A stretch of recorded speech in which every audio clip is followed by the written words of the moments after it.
दोस्तों, अगर आप जापान को अमेरिका का पिछलग्गू समझते हैं तो ये आपकी भूल हो सकती है और इस भूल को सुधारते हुए आप ऐसा कहना शुरू कर दीजिए कि जापान इस समय अमेरिका का गुलाम है। एक्चुअली जापान ऐसा शुरुआत से नहीं था।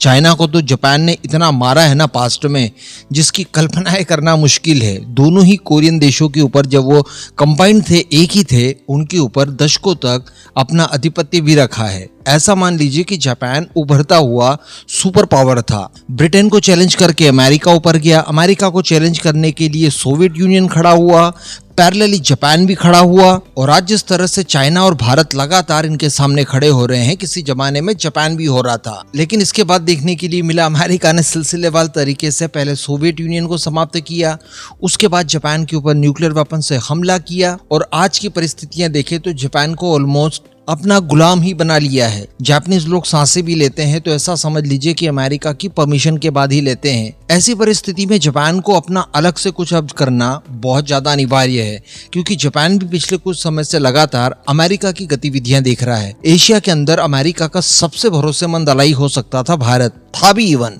इतने सारे पैक्ट वगैरह साइन हो रखे हैं, अगर भारत से अच्छा कोई दूसरा अलाई उसे मिल जाए इस क्षेत्र में, इतना ताकतवर जो कि चाइना को काउंटर करने में सबसे महत्वपूर्ण योगदान दे सकता है, तो ऐसा कोई भी विकल्प उसके पास नहीं है। लेकिन इसके बावजूद अगर वो भारत के साथ डबल क्रॉस कर सकता है तो जापान कौन सी बड़ी बात है। इस वजह से जापान अब काफी ज्यादा इंडिपेंडेंट होने की सोच रहा है, लीथल वेपन्स को एक्सपोर्ट करना भी शुरू कर दिया है और इस क्षेत्र में उससे भारत एक अच्छा नाम दिखाई दे रहा है, एक भरोसेमंद नाम दिखाई दे रहा है, जिसके साथ अगर वो कोऑपरेट करके आगे चलता है तो चाइना को काउंटर भी किया जा सकता है और अमेरिका का पिछलग्गू या गुलाम बनने की भी आवश्यकता नहीं होगी। यही कारण है कि चंद्रयान 5 हो, बुलेट ट्रेन वगैरह हो या फिर अलग अलग सेक्टर्स में मिसाइल वगैरह डेवलप करना हो, आज जापान भारत के साथ सब कुछ कर रहा है। लेकिन इसी बीच जापान काफी लंबे समय से भारत को एक ऑफर दिए जा रहा है और ये ऑफर है जेट इंजन को लेकर। आज से लगभग 2-3 साल पहले आप यहाँ पर थंबनेल देख पा रहे हैं स्क्रीन पर, मैंने ये वीडियो बनाकर आपको दिया था। एक बहुत ही अच्छा इंजन जापान के पास यूं ही पड़ा हुआ है। अगर इसकी टेक्नोलॉजी वगैरह भारत को मिल जाती है, इसकी लोकल मैन्युफैक्चरिंग शुरू हो जाती है, तो ऐसा समझिए कि Su-30 में इस्तेमाल किए जाने वाले इंजन से भी ये ज़्यादा पावरफुल होगा और भारत के एमका के लिए भी ये सारी ज़रूरतों को पूरा कर सकता है, क्योंकि इसका थ्रस्ट 197 किलो न्यूटन है। तो आप सोचिए ये किस लेवल की पावर हमारे विमानों को दे सकता है। अब इसको लेकर ऑफर जापान द्वारा दिया जा रहा था। अब इसी संदर्भ में खबर निकल कर आ रही है कि एक बार फिर से जापान ने भारत के हिसाब से इसे टोटली मॉडिफाई वगैरह करके एमका के हिसाब से तैयार करके भारत के सामने ऑफर पेश किया है। इस इंजन को दरअसल मैं आपको बता दूं कि जापान की IHI बनाती है, जिसे नाम दिया गया है XF91। वैसे ये काफी दशकों पहले ही इन्होंने डेवलप करना शुरू कर दिया था, ज्यादा हिस्ट्री में नहीं जाएंगे, लेकिन आप ऐसा समझ लीजिए कि बताया जा रहा है कि भारत के एमका मार्क 1 और मार्क 2 जो कि 5.5 जनरेशन का होगा, इन दोनों के अंदर इसको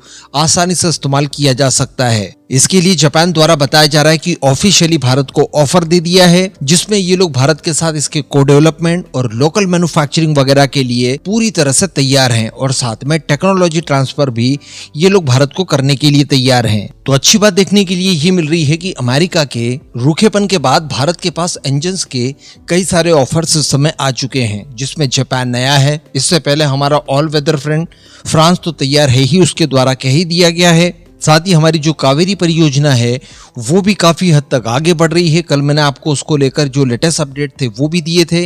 और स्पेशली अगर जापान की बात की जाए तो देखिए इस समय वो आर्थिक तौर पर बहुत ज़्यादा क्राइसिस फेस कर रहा है। देखिए जो वर्ल्ड क्राइसिस है जिसके चलते सभी को नुकसान हो रहा है, ये सब तो उसके साथ भी लगे हुए हैं, लेकिन उसकी अपनी खुद की भी इकॉनमी उस लेवल पर अब बाकी नहीं बची है। और जिस तरह की निर्भरता उसकी अमेरिका के ऊपर आ चुकी है, अब हर हाल में उसके लिए बेड़ियां तोड़ देने वाला समय बिल्कुल आ चुका है और ऐसी परिस्थिति में वो भारत जैसे देश को हाथ से नहीं जाने देना चाहेगा। तो ये सही अवसर है, जिस भी क्षेत्र में आप टेक्नोलॉजिकली जापान का फायदा उठा सकते हैं वहां पर उठा लेना चाहिए।